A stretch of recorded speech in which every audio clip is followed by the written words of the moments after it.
검찰이 기소했는데 특검이 기소한 사건으로 한정. 입법 허점에 1심 선고 2달 넘게 첫 기일도 못 잡아.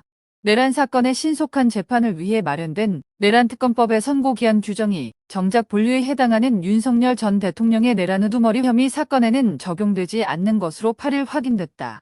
검찰 기소 뒤 시행된 내란특검법이 신속 재판 대상을 특검이 기소한 사건으로 한정하면서 입법적 허점이 발생한 것이다. 이에 따라 조은석 특별검사팀이 공소유지를 승계한 윤 전 대통령의 내란 우두머리 혐의 사건 항소심은 지난 2월 19일 1심 선고 뒤 2달이 다 되도록 첫 기일조차 잡히지 않고 있다. 한겨레 취재에 따르면 윤 전 대통령 등 피고인 8명의 내란 우두머리 및 내란 중요 임무 종사 혐의 사건 항소심을 맡는 내란 전담 재판부인 서울고법 형사 12부는 내란 재판의 1심 선고는 공소 제기일부터 6개월 이내에 2, 3심 선고는 전심의 판결 선고일부터 각각 3개월 이내에 해야 한다는 내란특검법 조항이 이 사건에는 적용되지 않는다고 보고 재판 절차를 진행 중인 것으로 파악됐다.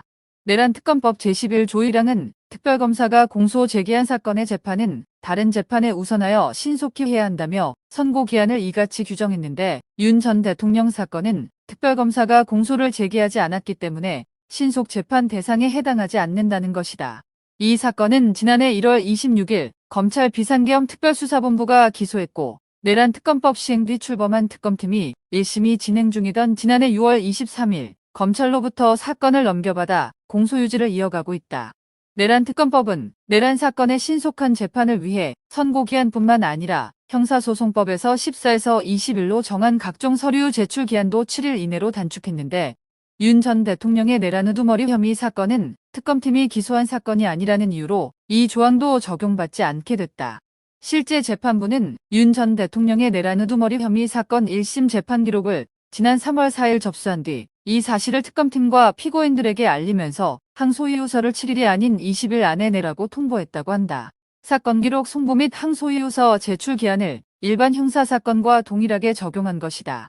형사사건에서 항소심 절차는 사건 기록이 항소법원에 도착한 뒤 당사자들이 낸 항소이유서를 재판부가 받아보고 첫 기일을 지정하면서 본격 시작되는데 서류 제출이 신속하게 이루어지지 않으면서 첫 기일조차 아직 잡히지 않았다.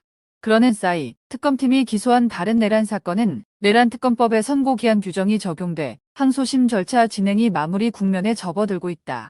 이 때문에 내란 본 유격인 윤 전 대통령 사건의 대법원 확정 판결이 가장 마지막에 나올 수 있다는 우려가 나온다.